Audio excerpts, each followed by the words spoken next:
At Staples Business Advantage, our experts can help you find furniture that fits any design and budget, while AI can recommend products based on preferences, generate 3D models for visualization, and optimize space planning for office furniture. Take advantage of our team's eye for style and design. And my eye for, wait, I have no eyes. Only algorithms. Let Staples Business Advantage use today's latest innovations plus our team's experience to make furnishing an office space easier for you. Sign up today and save 20%. Staples Business Advantage. Business is human. At Mayo Clinic in Florida, we're conquering the unconquerable. Using artificial intelligence and data, our experts can create a personalized gene roadmap just for you, customizing your cancer treatment, giving your body exactly what it needs to fight the disease. We're making more possible at Mayo Clinic because every day we're doing what's never been done. Learn more at mayoclinic.org/possible. Mayo Clinic. You know where to go.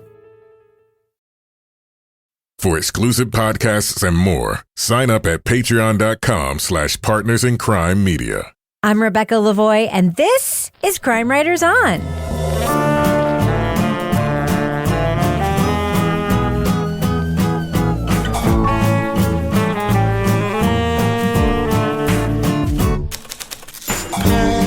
Crime Writers On is the original true crime review podcast that digs into true crime, pop culture, other podcasts.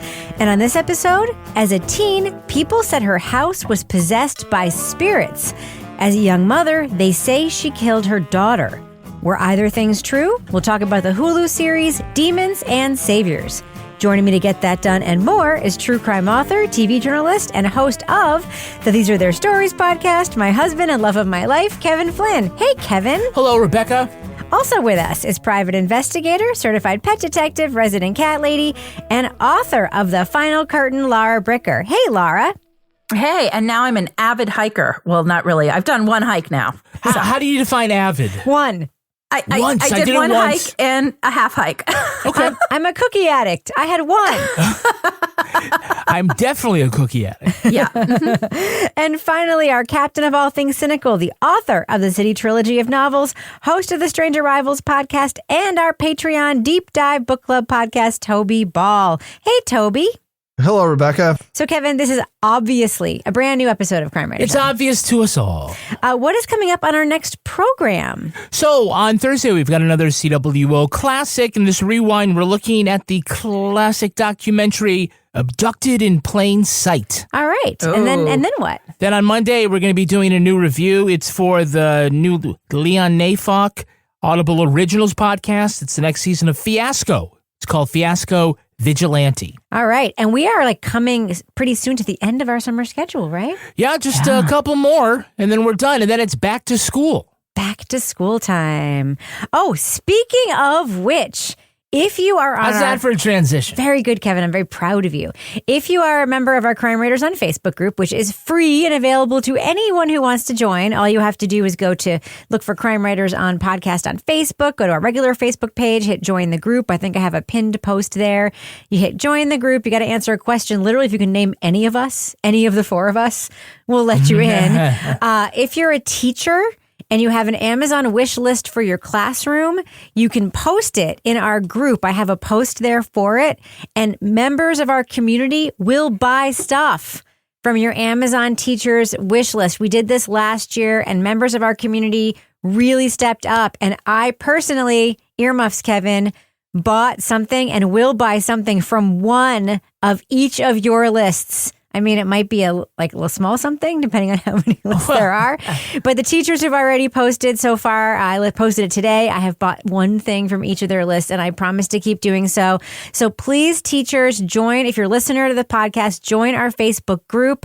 Post your Amazon wish list or post your classroom needs if you're not allowed to have wish lists in your particular school.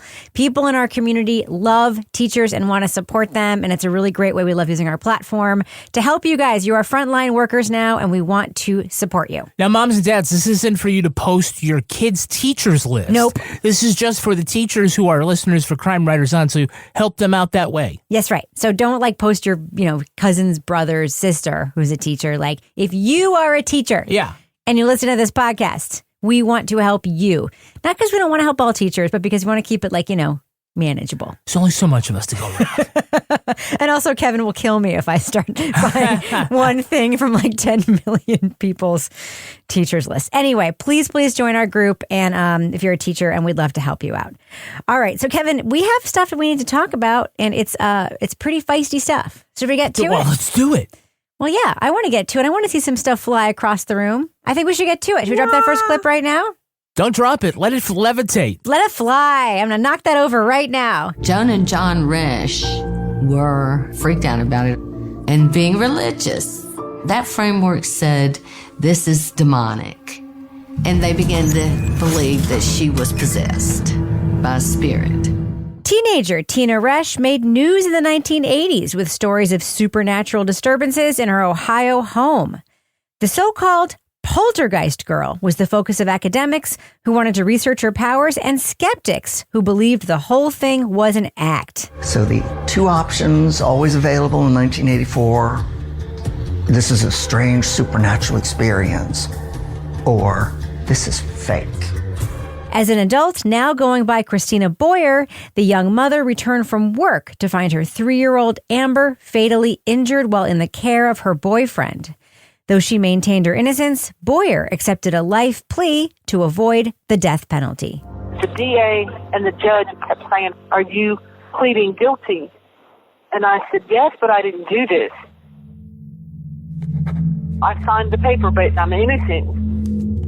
After 3 decades in prison, a group of Georgetown students dug into Boyer's case, looking to expose a miscarriage of justice.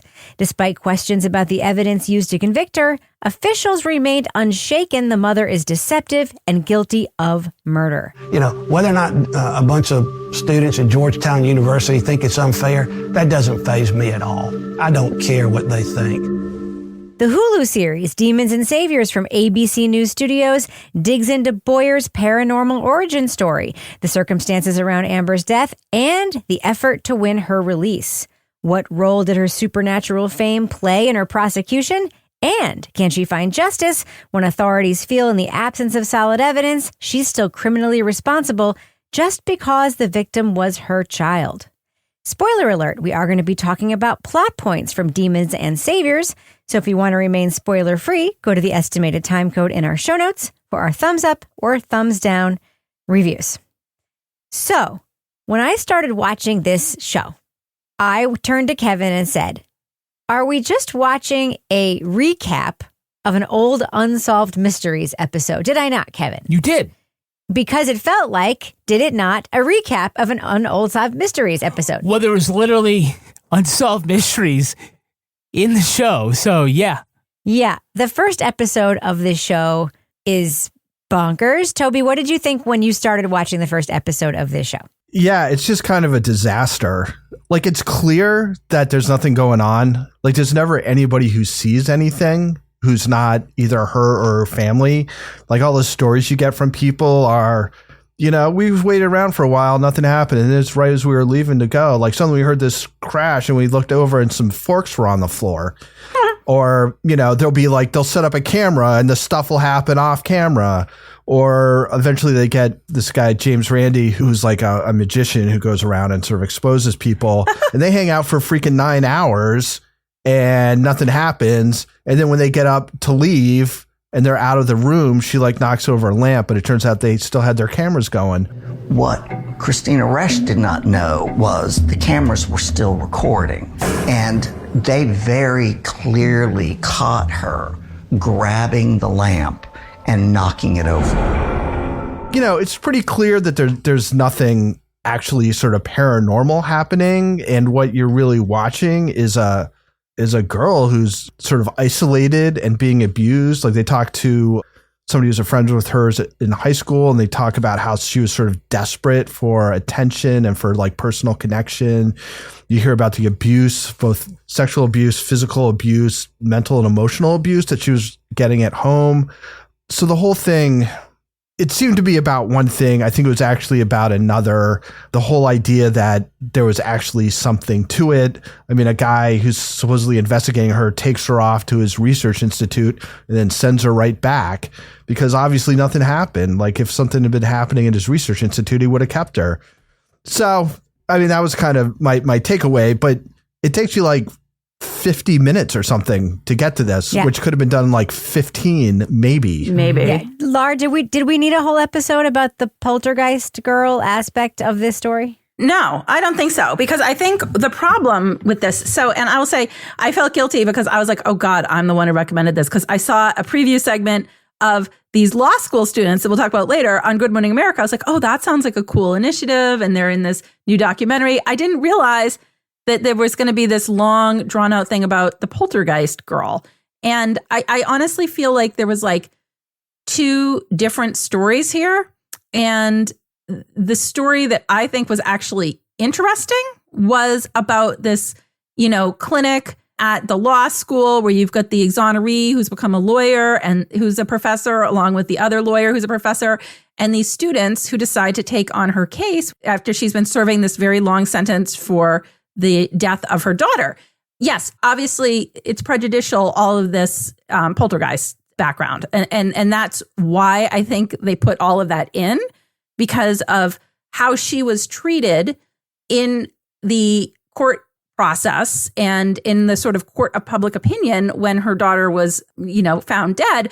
They're like, oh, it's the Poltergeist Girl. Well, we could have gotten that information in a whole different way without having an entire episode devoted to that story, because the flow, it just was so fucking slow. I almost couldn't watch it. And I was like, where's the wrongful conviction part of this? It's not that I don't care about the poltergeist part, but I just think there was another way to incorporate that information into the narrative that would have been more impactful. I'm not sure that is why it was so long. This is the whole thing. I didn't know any context about this when I started watching it, and no one else will either, because this is just a thing that's on Hulu and they'll just hit play, right?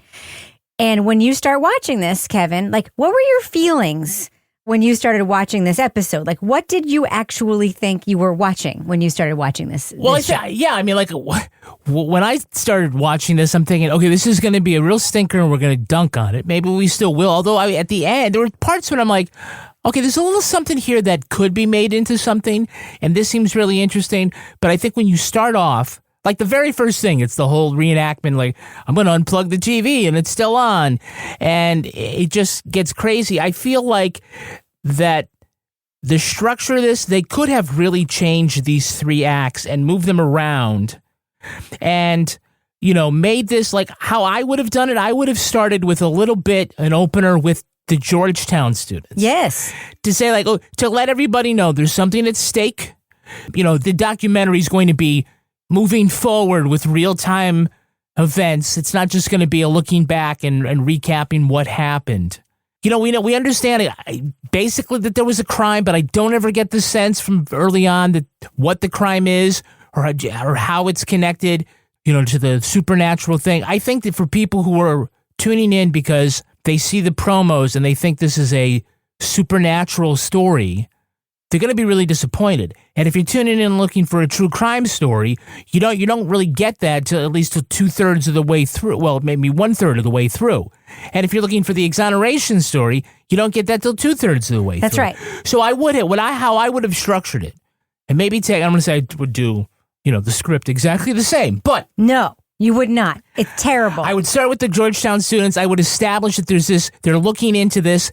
Then I would go to the trial. I go to the crime, her adult life. What happened? And that would be the first episode. And it ends with, why are they so doubtful of her? Yes.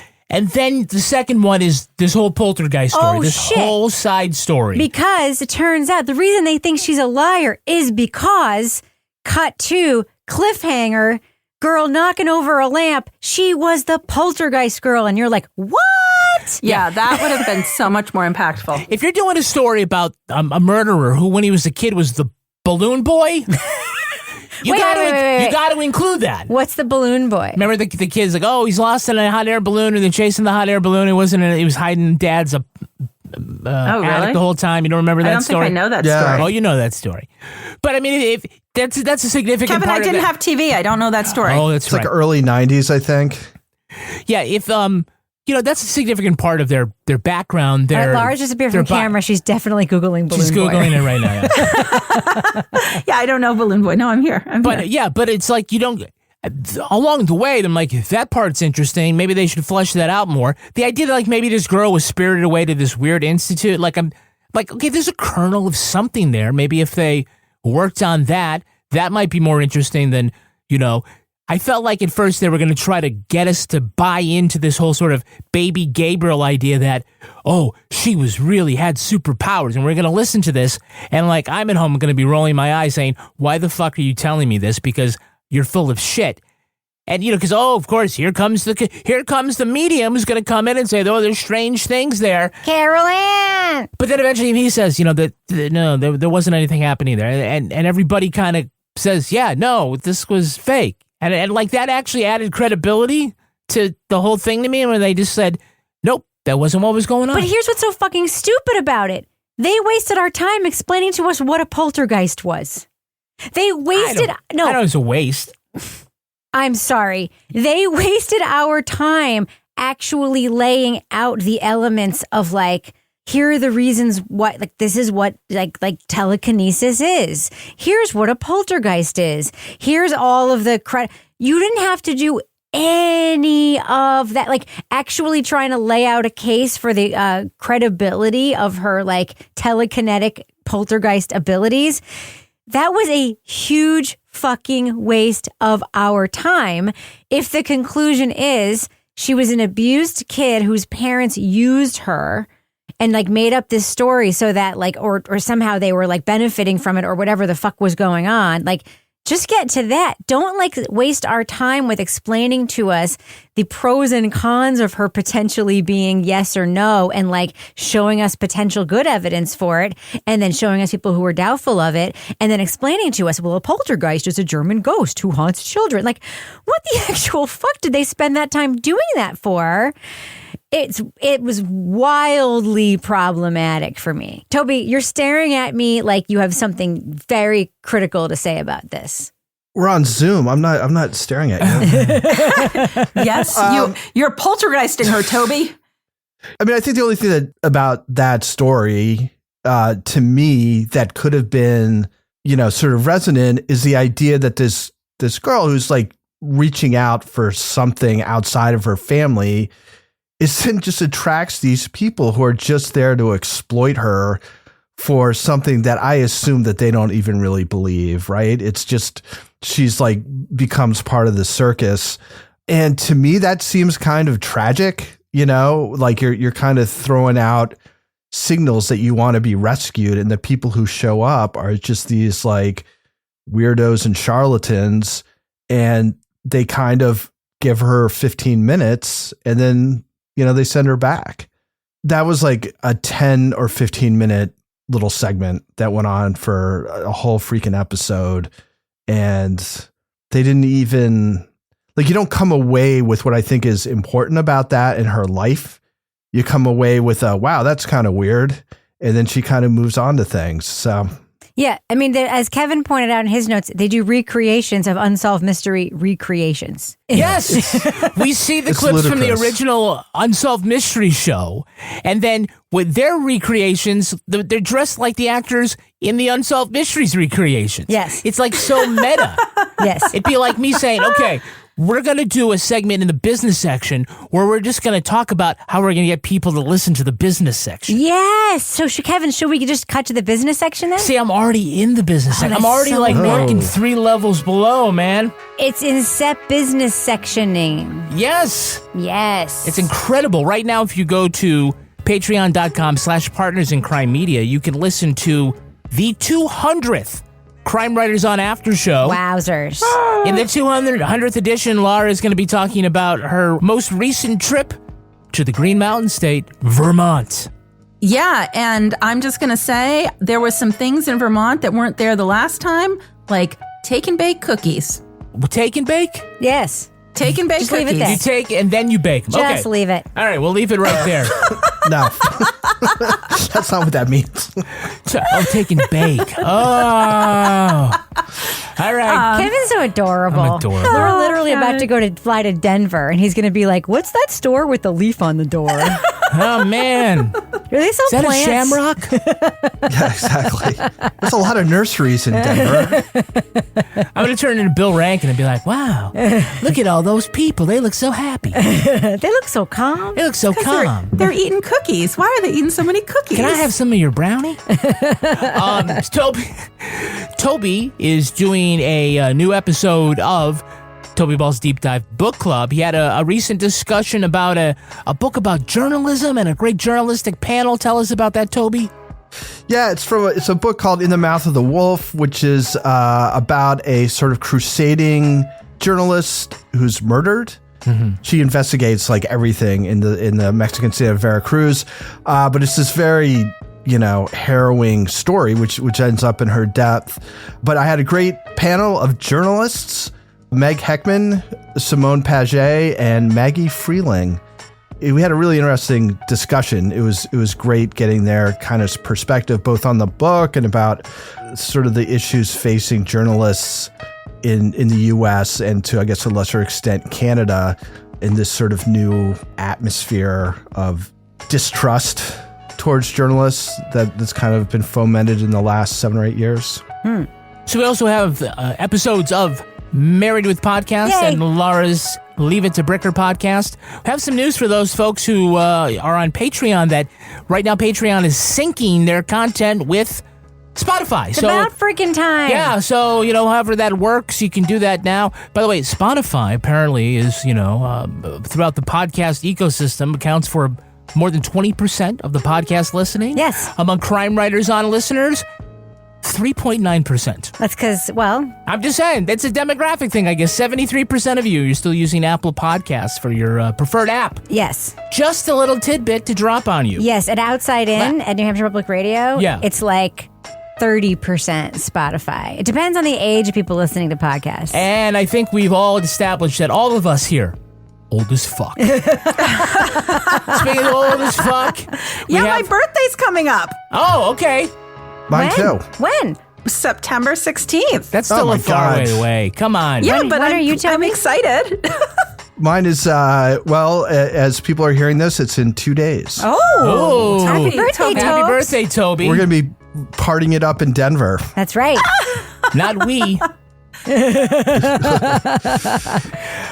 Lastly, in Partners in Crime Media World, we have the new episode of These Are Their Stories, the Law & Order podcast out. We're looking at a classic episode where the guest star is Hayden Panettiere. And she's playing a teenage girl who goes from wearing the colored sex bracelets to dating guys to becoming a prostitute to becoming a child porn star. That's right. And like within 6 months. It's a accelerated program. And she never goes to the Save the Cheerleader, Save the World part of her career. No, that happens later. That happens later. It's quite the episode. 6 months ago, she was just another 15-year-old. Till she started hooking up with half of Queens. After that, it's no big deal to have sex for designer clothes or prostitute yourself in a hotel. She ends up as Trudy Strutt's porn star. She ends up dead on a roof. All right, so Kevin, before we end the business section, do we have any Patreon patron saints of the week this week? Our Patreon patron saints are Audrey Smith and Angela Joyner. Bless you. Bless you, Angela. Bless you, Audrey. Thank you for supporting us on Patreon. Thanks to everyone who does. Thanks to those of you who don't and just listen to the business section anyway. We really appreciate you, and we really appreciate everyone who's out there right now. Kevin, does that send the business section? This ends the business section. I'm going to go ahead and fade that music out right now. At Staples Business Advantage, our experts can help you find furniture that fits any design and budget, while AI can recommend products based on preferences, generate 3D models for visualization, and optimize space planning for office furniture. take advantage of our team's eye for style and design. And my eye for, wait, I have no eyes. Only algorithms. Let Staples Business Advantage use today's latest innovations plus our team's experience to make furnishing an office space easier for you. Sign up today and save 20%. Staples Business Advantage. Business is human. Do you ever meet someone who seems kind of off? Whether it's a creepy neighbor or random phone number that keeps calling you, Truthfinder has you covered. You can search for people by name, address, phone number, email, and more. Truthfinder can be especially helpful for running confidential background checks on anyone you're planning to meet from online dating apps. Go to truthfinder.com/podcasts for a special offer. That's truthfinder.com/podcasts to access your special offer today. At Mayo Clinic in Florida, we're conquering the unconquerable. Using artificial intelligence and data, our experts can create a personalized gene roadmap just for you, customizing your cancer treatment, giving your body exactly what it needs to fight the disease. We're making more possible at Mayo Clinic, because every day we're doing what's never been done. Learn more at mayoclinic.org/possible. Mayo Clinic. You know where to go. Okay, so we do get past the poltergeist/telekinesis part of this story eventually, and we get to the real crime and the real story. So now we have this woman, Christina, who's been accused of killing her young child, and whether or not she did it is actually kind of suspect. So let's talk about that a little bit. So, Toby, there is a disconnect between what people who are fighting for Christina's innocence believe and what people in Christina's community and the people who prosecuted her and, arrested her for this crime believe, right? Like, there's just no sense at all in her community that it could possibly have not been her. Right. So this is a little bit similar to the one we did, Stephenville, where she's an outsider who's coming to town in Georgia. She's a single mother, and then she's got this weird poltergeist thing, right? She's in the Bible Belt.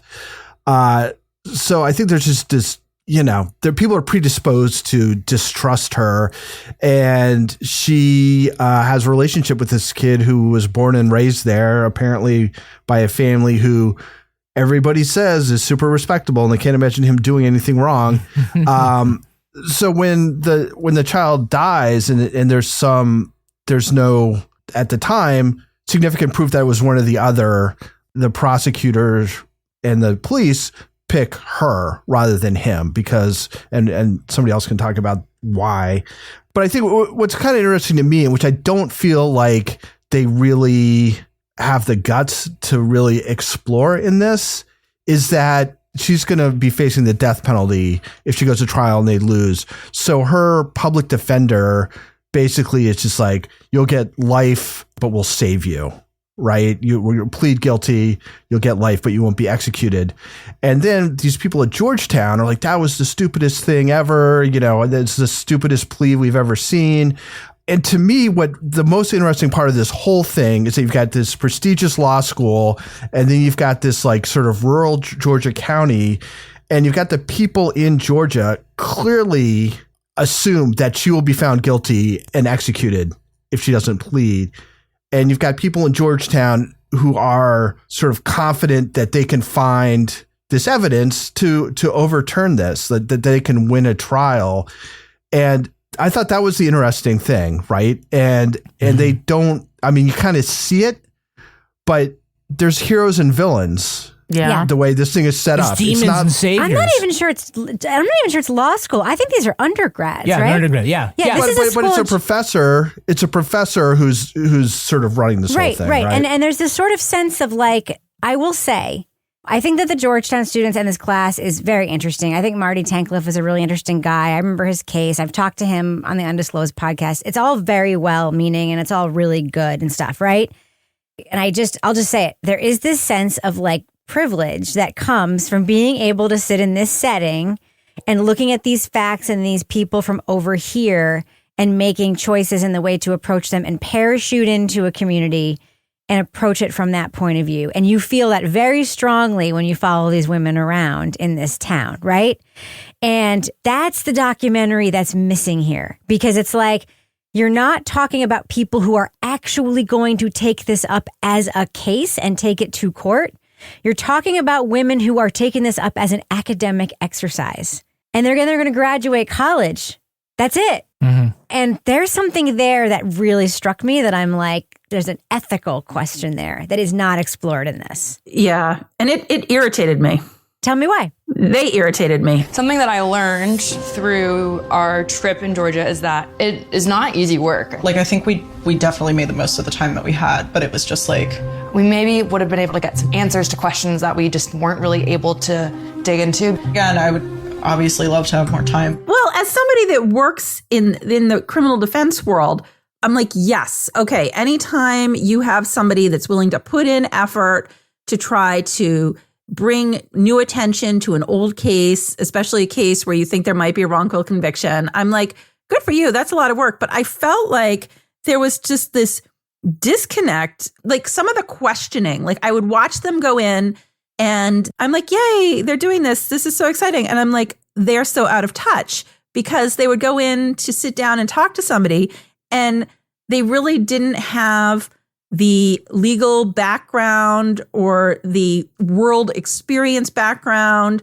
or anything really in my, way, just my impression watching them to really give this credibility in terms of knowing what they were doing. And I don't mean that like in a way to like slam them or like diminish their enthusiasm for this case or the 3 years of work they put in.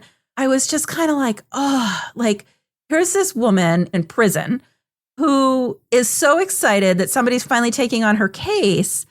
And part of me is like, what's going to happen when they graduate? And who's going to take on this case? And she's calling them all the time. And all these things are happening. But I felt like even just the tone of the way that the students talked about the things they were doing in the case, there was not really, to me, like a realization of the ramifications of putting this new hope on this case with knowing that it might not go further. Does that make sense? Yeah. And there's also no like sort of deeper discussion about like why women aren't found factually innocent. Like there's a reason why. It's because there's no DNA involved in this case.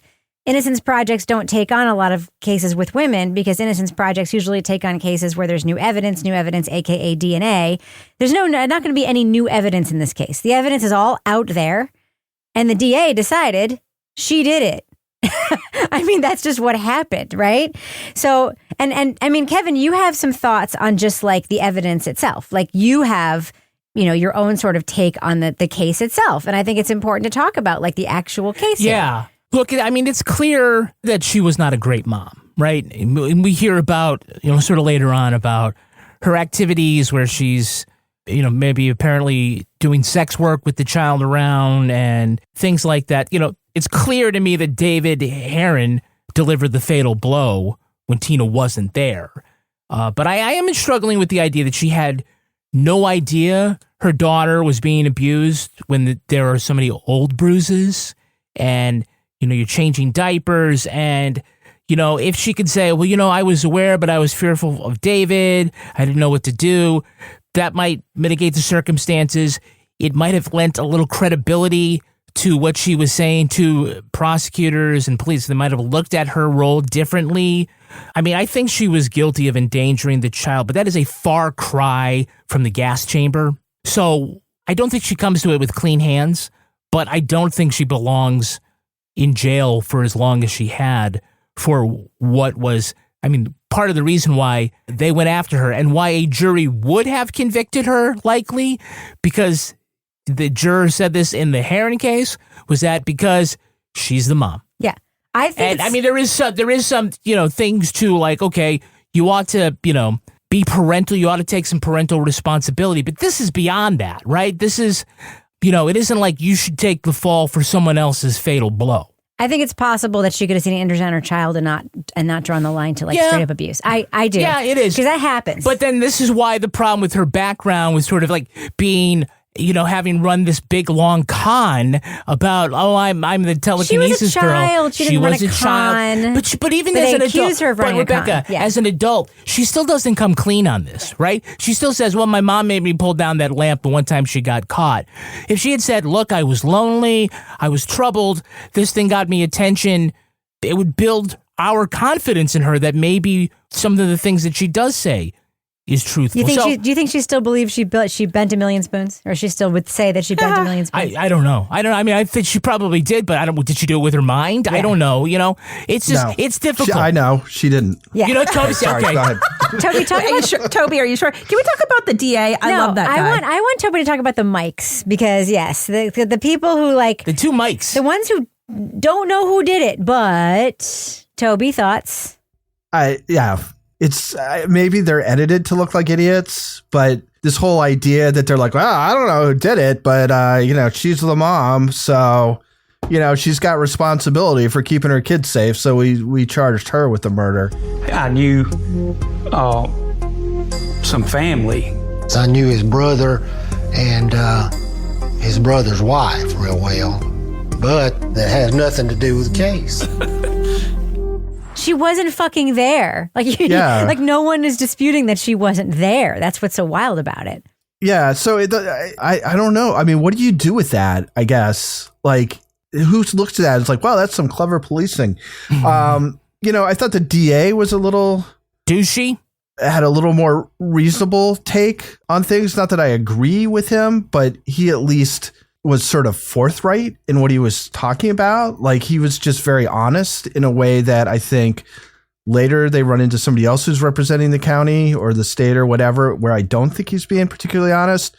But I thought he was interesting. I just felt during, I guess, the last episode or maybe the last half of the last episode, I just thought, with all this stuff, they could have made a kind of really interesting or subversive or sort of undermining what we expect from these things by showing that coming in as I'm going to save this person from this horrible injustice that was done, and really interrogate whether what happened was an injustice or what happened was a clear-eyed defense attorney who'd been there for a long time saying, this is what we have to do to keep you from being convicted and put to death, because that is what's going to happen. And that's just knowledge of my community or whatever. I think if you had really looked at that dynamic a little more carefully, I think that would have been a pretty interesting show. Instead, this is like, how many shows have we seen like this? She's wrongfully convicted and some people are trying to get her off. But beyond the Poltergeist thing, I mean, the only thing I can think about the Poltergeist thing is it is a hook to bring people in. Because otherwise, I mean, which is not to denigrate her experience or whatever, but this is the kind of thing we've seen again and again and again. Yeah, no, I completely agree with you. I would have loved to have seen some questioning too. Like the camera turned on the Georgetown students and saying like, how many domestic violence victims have you talked to before this case? How many times have you visited, a rural community in the South and interviewed people involved in a case like that? The answer would be probably, I can't say for sure, like this is the first time. It's funny because I had mixed feelings about what I was going to say about this coming into it. And the more I think about it, like all the material really is here to make something kind of fucking great. If it were rearranged and like with a different eye kind of put into it, like making a murderer inside out. And you probably do have a woman in the middle here who should not be in prison. And it's just being mishandled now two ways, right? It's being mishandled by the people who put her there. And the innocence way that it's being done is being done like in such a superficial way that it's probably not going to fucking help her. It's really interesting, actually. Maybe the resentencing issue. I mean, that's certainly the only path she has. I don't think. Do you think that guy's going to actually do anything? Not when the cameras leave. I just like that guy was clearly like he clearly liked that one girl because did you see how he was like smiling at her? He was like he goes, I guess I'll take it. And then he kind of like smiled and she was like, huh. And I was like, oh my God, he's flirting with the students. And there was definitely, I was like, she needs to do an extra hair flip before she leaves. I think that would work. He was definitely like, That's not on her, by the way. That's on him. I'm not saying she needs to do an extra hair. I'm saying I think he was paying attention to that. I do think one of the more interesting characters to me in this was the DA, who was so forthcoming about why this conviction happened. The old DA or the current DA? The guy who was like, am I being a jerk? Do I sound like a hard ass? And I liked that he was like, I'm not going to listen to a bunch of fucking college students, whatever he said. It wasn't that, but it was something to that effect. And then he gets in there and he's all nice to them. He's like, oh, okay, maybe you've changed my mind. But gave me something to think about. I think mainly this is a fact-driven request from what I'm gathering from y'all. So, I can do that.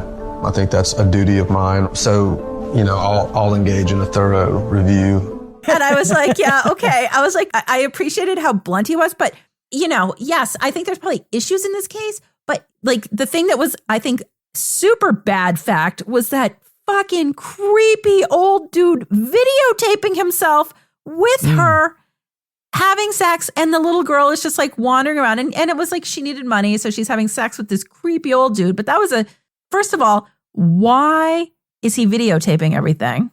And I can tell you that one. Toby coming with the Captain Obvious throughout the episode. I love it. I don't know what to tell you. But why do we have it? That's the real question. Like, why isn't that in secret somewhere?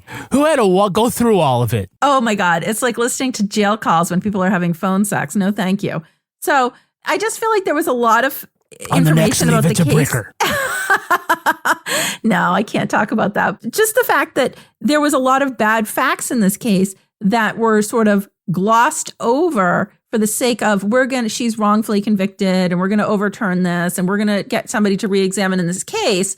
The problem is those bad facts are still there and they probably contributed to why she was convicted in the first place. Do you know what I mean? Yep.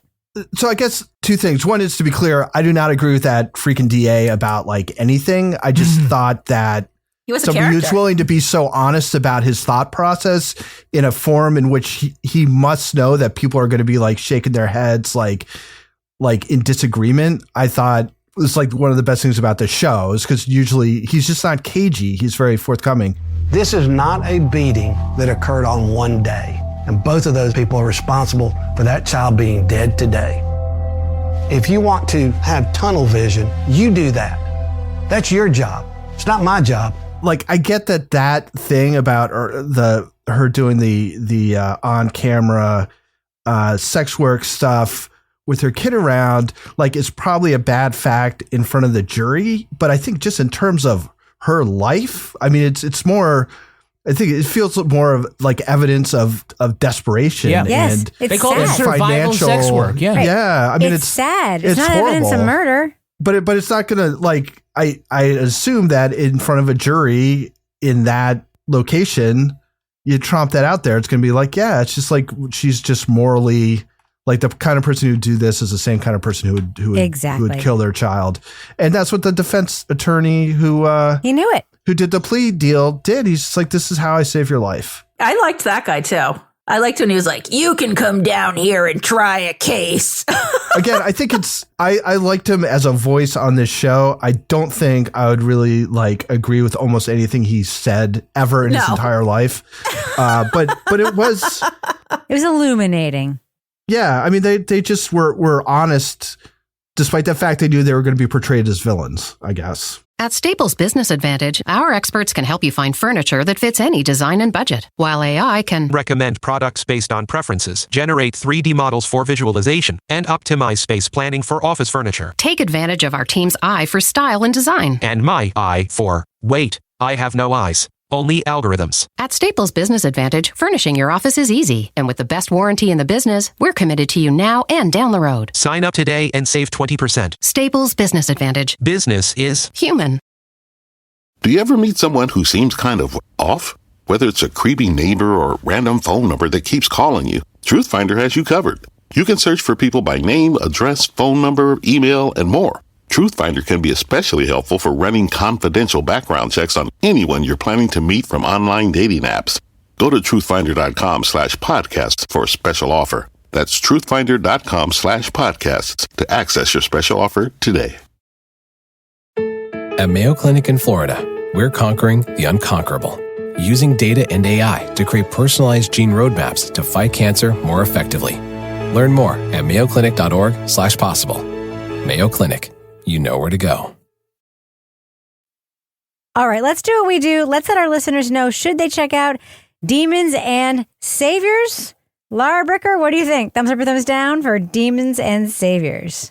Well, you know, going into this episode, I thought I was going to be like maybe a mild thumbs up just because of the fact that I liked the part of this about, oh, here's this college, clinic for students to examine potential wrongful convictions. And I always like seeing those sort of initiatives. But this 3-episode documentary was so disjointed to me.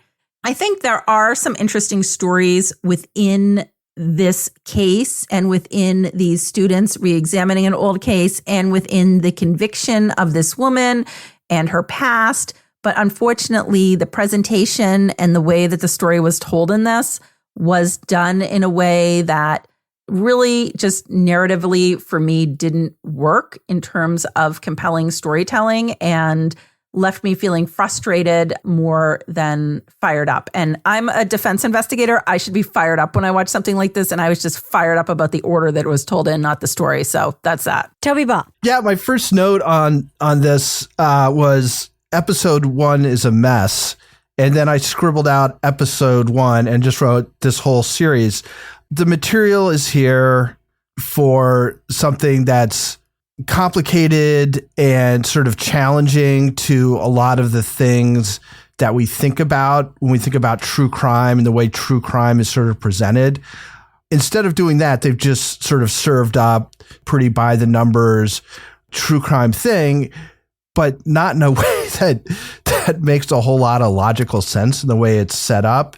And I think really has to overlook a bunch of things that could have been interesting in order to get to this fairly simple story that they want to tell. And it's a shame because in the end of it, it just doesn't feel like anything different or unusual when it could have been. So I'm a thumbs down. I really, every moment where I thought maybe things would be taking a turn for the better or more interesting, they quickly turned back to the boring and hard to understand. So thumbs down. Kevin Flynn. I'm going to go thumbs sideways. That's the nicest thing I can say about it. I think we have seen true crime crossover genre things. We've seen true crime in politics, true crime in sports, true crime in Hollywood, true crime in rock music, different things like this. True crime, paranormal, okay, we'll give it a swing. I just feel like they had a lot of elements here of something that actually wasn't bad. And I think even despite itself, there were times that stuff came up and it was interesting and perhaps compelling. And it's, a case where you definitely can argue, well, did she give the fatal blow? If she didn't, how responsible is she? Should she be there for 30 years or plus for the rest of her life? There are things here, but it just was put together so poorly that it's almost like they, went into a whiteboard meeting and just pulled all the index cards off and just rearranged them. Or put them they went in a chronological order when it really needed to be told in a different narrative way.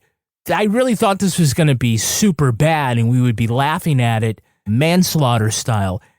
I was surprised at points when there was like things here that, seemed like, okay, I see why they wanted to do this. But I also see why probably some network executive said, no, lean hard on the Poltergeist stuff because that's what's going to draw in an audience. So best I can say is sideways.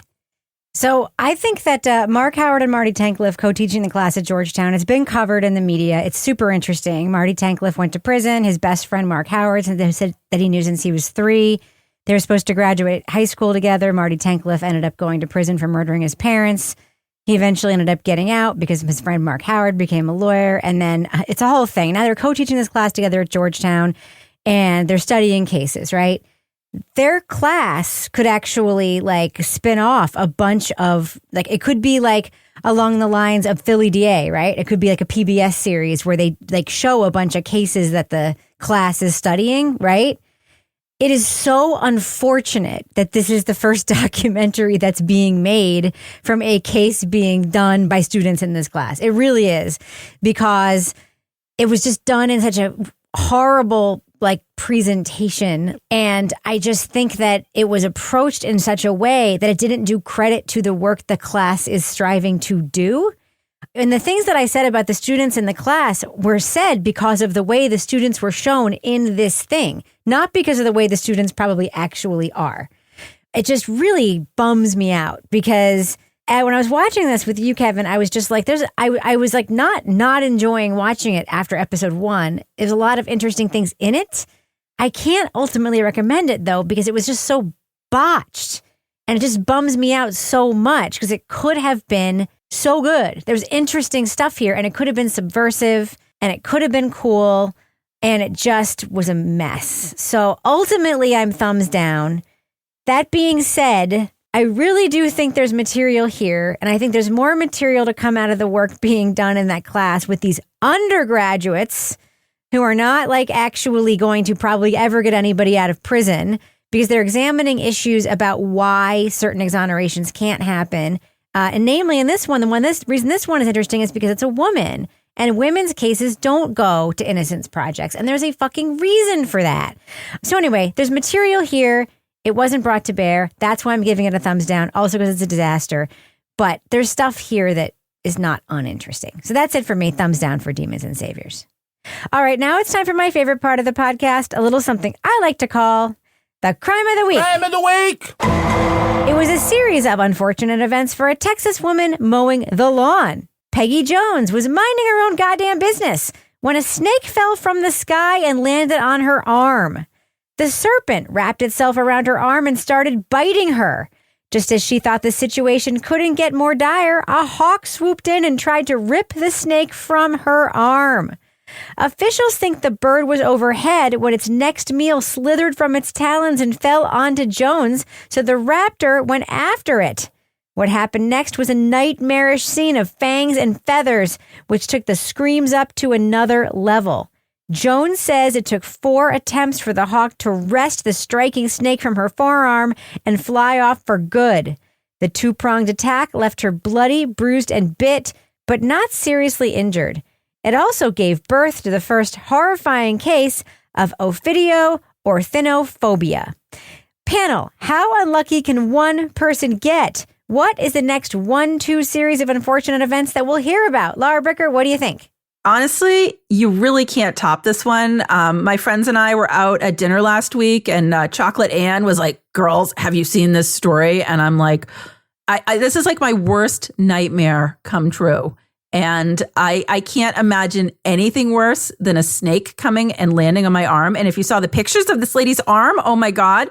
Also, I watched a video of her giving an interview and she said she prayed to God. She prayed to God, and God delivered the hawk to her to save her life. So you can't top this. This is like a horror movie in real life, people. You mean God delivered the hawk that had just actually dropped the fucking snake on her? Yeah, the hawk saved her. I don't think she said Peggy that's what she said. understands how God works. Peggy was like, I prayed to God and God brought the hawk to save me. Like, okay, Peggy, but what a fucking nightmare. Do we need to point out that your friend Chocolate Ann is a chocolatier? Yeah. And that's why she has that name? Yeah, we probably should. Toby Ball, what do you think is the next 1-2 series of unfortunate events we'll hear about? Oh, I was turning back the clock to when, I'd be carrying my big thing of chocolate and I'd run into somebody who's carrying their vat of peanut butter. Yeah. And, a new flavor was discovered. I think there's something I saw in The Simpsons to be like falling through a razor blade factory and then falling through a lemon juice factory.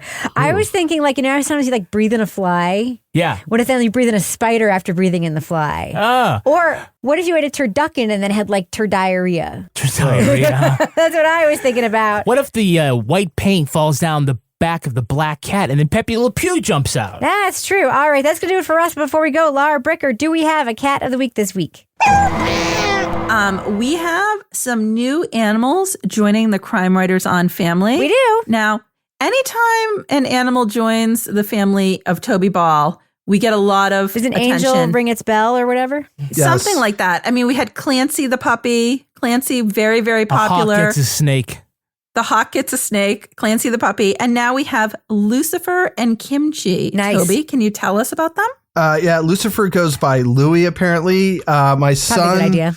just moved into a new apartment with a buddy of his from high school, and the buddy has just adopted these 2 kittens named Louie and Kimchi. Kimchi is an orange cat, is a little bit smaller, and Yes. Lucifer or Louie is all black. We actually met them last weekend. They were very fun. Did a lot of running around and playing with different things, and then went back into their room and ate. Perfect. Yeah, so That sounds that's like a good night. 1-2 punch. so that's the deal. That's Louie and Kimchi. All right, so Laura Bricker, folks want to reach out to you and pitch any kind of animal to be the Crime Writers On Cat of the Week. How can they find you online? Well, I prefer cats and kittens, but I will take other animals, but no snakes, at Laura Bricker on Twitter. What about you, Toby? How can you be found, just in case you happen to post any photos of these 2 kittens? At Toby Ball NH. Kevin Flynn, what about you? How can you be found? At Kevin P. Flynn. If you want to follow me anywhere and everywhere on all the social media sites, you can find me at Reb Lavoie. Follow the show on Twitter and everywhere else at Crime Writers On, and I encourage you to follow our amazing community in our official Crime Writers On group. Support a teacher. Join our group. Just go to our regular old page. I said it at the top of the show. Join our group. Get episodes early and ad-free at patreon.com/Partners in Crime Media. You can hear it on Spotify now. You'll also get the Crime Writers On After Show, Married with Podcast, Laura Bricker's Leave It to Bricker podcast, and Toby Ball's Deep Dive Book Club podcasts. Our theme song was composed and performed by Ty Gibbons. Our line editor is the wonderful Livy Burdett. The executive producer of this program is Kevin Flynn. He's sitting right next to me. This show was recorded in the Treehouse Yoga Studio above the Mockingbird Cafe in Bay St. Louis, Mississippi studio, otherwise known as Studio C, The Closet, in our New Hampshire basement where ghosts also throw lamps and telephones around, but only when no one is looking. What was that? On behalf of all the crime writers, thanks so much for listening. We will catch you later. The problem is when I'm not paying attention and I just shut it fast and it doesn't shut all the way, there's like enough of a crack that the cats can try to push it open to escape. And that is why it is problematic. Yeah, you don't want cats taking advantage of your crack. Easy.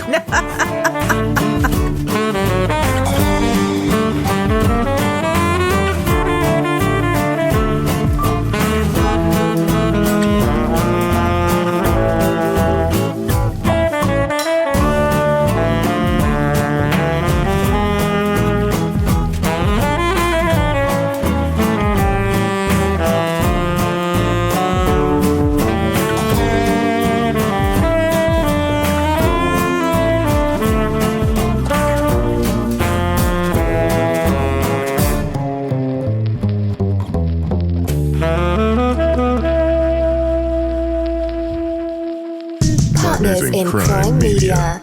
At Staples Business Advantage, our team of experts can help you find the breakroom products to satisfy everyone's preferences, while AI can suggest popular items, monitor stock levels, optimize pricing, and automate reordering. AI can do a lot of things. But I can never know the taste of a truly great cup of coffee. Sigh. But you also can't get hangry. This is true. At Staples Business Advantage, we help you select from 2,000 breakroom products, so you can be sure there's something for everyone. Yum. Sign up today and save 20%. Staples Business Advantage. Business is human.